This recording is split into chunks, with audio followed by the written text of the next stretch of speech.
Your training plan is your gateway to success. Many runners spend a ton of money hiring a coach to write them a great training plan. Other runners write their own training plan. I'm kind of in the boat right now where I write my own training plan, although I am considering down the road hiring a coach to write me one just so I can really PB and reach my potential. But today I wanted to discuss some of the shortcomings from your training plan, when you should ditch it, and how you should go about doing so.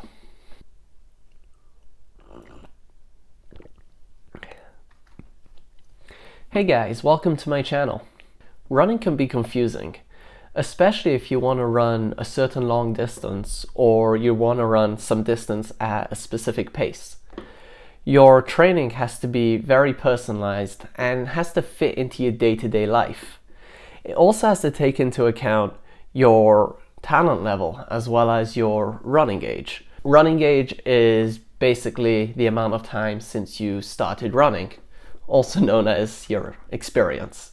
Your training plan also has to take into account your past race experience as well as your weekly volume, whether you measure that in miles, kilometers, or even time. And finally, it also has to take your past injury history into account. However, even the most perfect training plan has its shortcomings. Your life is ever evolving, and what your life is like now may not be the same as what your life will be in 3 months' time. Family, work, commitments can all be unpredictable, and your training plan obviously doesn't know that. You also might end up having some small injury or niggle that your training plan won't account for. But when these things do come up, what should you do?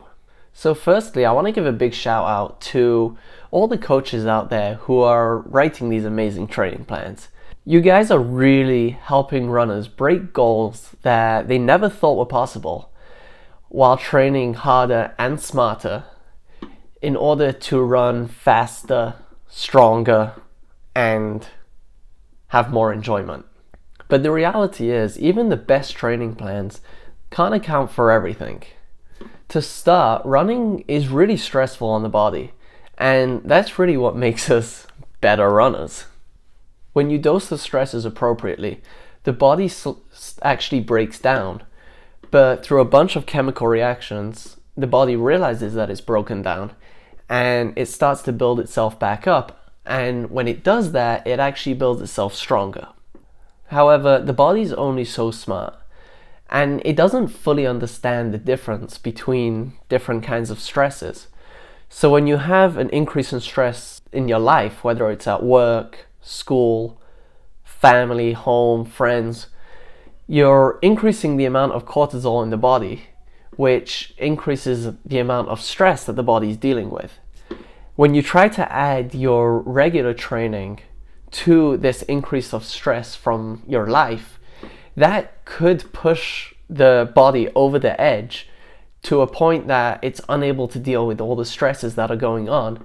And that's really when you can start to risk injuries. On top of that, there's also times that you just don't recover well. Sometimes it's because you don't sleep well at night, and that could be because of anything from kids keeping you up at night to just staying up late with friends or talking with your significant other. And when that happens, then because the body's not fully recovered, then if you try to keep up your regular training, that can also lead to a risk of injury. Some people also tend to get sick a little bit more. And when you're sick, your body is already dealing with the increase of stress from the sickness that it won't be able to handle your regular training load and the stresses that come with that. Although a low dose aerobic exercise can actually help the immune system, activate the immune system, listen to your doctor and only exercise when you're sick if your doctor gives you the green light to do so. Here's the thing. An increase in stress doesn't necessarily mean that there's something bad going on in your life. You might be expecting a child, or you may have recently had a child. You could have got a promotion at work, started a new job, moved into a new home. These things are increasing the amount of stress that you're dealing with, but it's also something that's really good. So it's just something to keep in mind when you're thinking about your level of stress. So what should you do if you have to change things up? The first thing to mention is that when you are building your training plan, it's really important to schedule in the important days prior to writing it. So if you have your child's birthday party or you have your anniversary, it's probably not the best day to go out for your longest run or to schedule your tune-up race. However, there are things that come up late. For example, getting a promotion at work or having a bad night's sleep. Then you're going to have to make some changes to your training plan.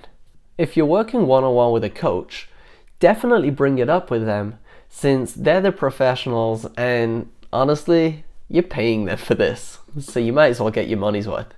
But if you worked with a coach just as a one-time session to build your training plan, or you write your own training plans, you're going to have to come up with some solutions of how and what to change. If you have a long run or a workout today, but you're not able to do it just today because, for example, you had a bad night's sleep, then if you have the flexibility to, the easiest thing to do is just switch it with whatever you have tomorrow. But just take into account that that might delay your recovery from your long run by one day. So if you have another workout a few days later, you might have to take it back a little bit just to make sure that you recovered enough for that workout.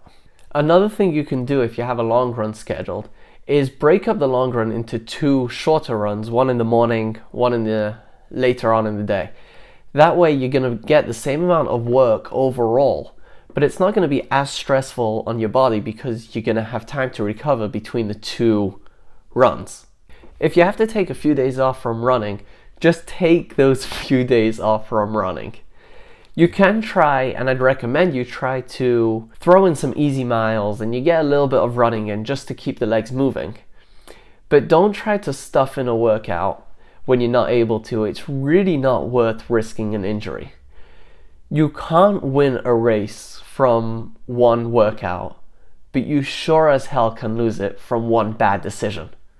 And if you do have to take a few days off, don't just jump right back into it though. You might have to cut back a little bit on your first workout back just to make sure that your body's really recovered from whatever stresses were going on.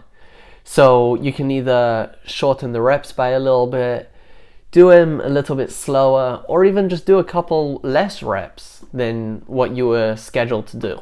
And no, definitely don't do extra work to make up for the missed time. So if you do have something come up and you need to adjust your training, just remember that you don't get stronger from one single workout or long run, but rather it's the accumulation of consistent long runs and consistent workouts with good recovery and good overall health that will make you into a stronger, faster runner. And remember, the most important thing is to avoid injuries.